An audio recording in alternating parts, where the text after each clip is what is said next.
Hey friends, Barkey Dog here, back with another movie review. Sometimes a movie just does everything right in spite of itself.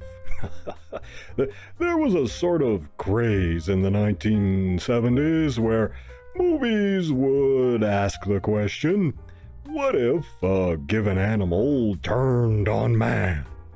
Movies like Jaws, Grizzly, Day of the Animals, Night of the Lepus, The Swarm, and so on, all explore the topic of nature turning on mankind.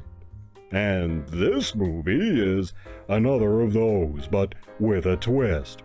Here, the animal isn't just a killer, it's out for revenge. I'm talking about Orca from 1977, starring Richard Harris, who did all of his own stunts here, by the way, and Charlotte Rampling. Keenan Wynn and Robert Carradine are also in the cast, and Bo Derek, in her theatrical debut, plays a sexy chick. Bit of typecasting there.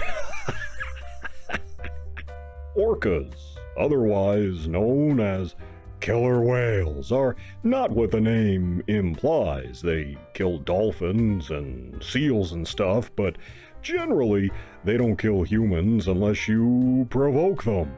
But this movie focuses on the killer in the name killer whale, as an orca seeks revenge on a fisherman. The story goes like this. Some researchers are hanging out with some orcas. Richard Harris plays a gregarious fisherman who runs into the team, and after encountering some orca action with a shark and Rampling, Harris starts to get ideas. We're treated to a college lecture early on orcas to give us some background. Killer whales kick ass, they say, and soon one of the orcas is gonna show just how much ass they can kick when you piss them off. Harris learns that orcas go for big bucks and decides to capture one to sell to an aquarium. Despite the protest from the lady researcher, played by Rampling, Harris goes ahead with his plan to supply Sealand. But he doesn't know anything about orcas, and he doesn't know what he's doing. He winds up mortally wounding a lady orca who was heavy with orca child. Both die. Naturally, this pisses off the husband orca, and now he's out to get Harris and anyone else who gets in the way. Even sexy chicks. Shamu all but blockades the fishing village where Harris has his boat and causes mayhem and destruction, hoping to lure Harris and his boat out into open water for a showdown. In the end, it comes down to Harris versus Orca. Mano a Orca. Like the orca, who he begins to identify with, Harris also lost his family in an accident, and the parallel between the two makes Harris feel he can win the contest since he understands the orca's feelings. Rampling is not so sure, but she sticks with him to see the thing through. Along the way, the movie touches on Native American mysticism and legends about the orcas, the plight of the whales, orca and otherwise, and whether or not we can ascribe human emotion to other life forms in nature.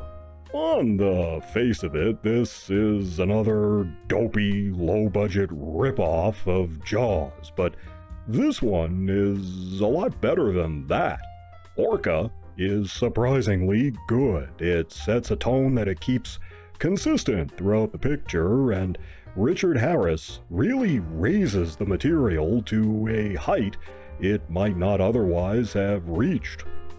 The orca stalking Harris has an almost demonic vibe to it, even though it isn't really supernatural at all. It's just an orca out for revenge. but this movie is convincing. All I know is that after watching this, I wouldn't want an orca after me. Michael Anderson directed this movie, and his other work includes Logan's Run, The Dam Busters, The Wreck of the Mary Deer, The Martian Chronicles, and Around the World in 80 Days. We also talked about his work in my review of 1989's Millennium. I'm giving Orca 2.5 paws. It's not really a horror movie, but it kinda is. It's not really a suspense movie or a thriller either, but kinda is. It's a very interesting movie that adds up to more than the sum of its parts, and I can easily recommend this one. You take care of yourselves, look out for them orcas, and I'll see you in the next one.